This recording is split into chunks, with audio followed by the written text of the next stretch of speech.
Hello friends, ਦੇਖੋ ਮੈਂ ਹੁਣ ਆਹ ਸੂਟ ਲੈ ਕੇ ਆਂਦੇ ਆ। ਦੇਖੋ ਕਲਰ ਕਿੰਨੇ ਸੋਹਣੇ ਆ। ਇਹ ਵਿਰਾਸਤ ਦੇ ਆ, ਸਾਰੇ ਸੂਟ ਵਿਰਾਸਤ ਦੇ ਆ। ਇਹ ਵਿੱਚ ਰਿਓਨ ਕਾਟਨ ਵੀ ਆ, ਵਿੱਚ ਵਿਰਾਸਤ ਵੀ ਆ। ਆ ਦੇਖੋ ਵਿੱਚ ਕੈਮਰਿਕ ਕਾਟਨ ਆ। ਵਿਰਾਸਤ ਦੇ ਸਾਰੇ ਸੂਟ ਕੈਮਰਿਕ ਕਾਟਨ ਦੇ ਆ। ਇੱਧਰ ਦੇਖੋ ਇਹ ਵੀ ਵਿਰਾਸਤ ਦਾ ਕੈਮਰਿਕ ਕਾਟਨ ਦਾ ਬੋਟਮ ਵਰਕ ਸੂਟ ਆ।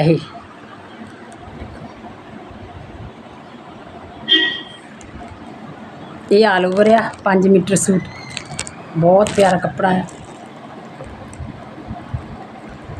ये बॉटम वर्क सूट है।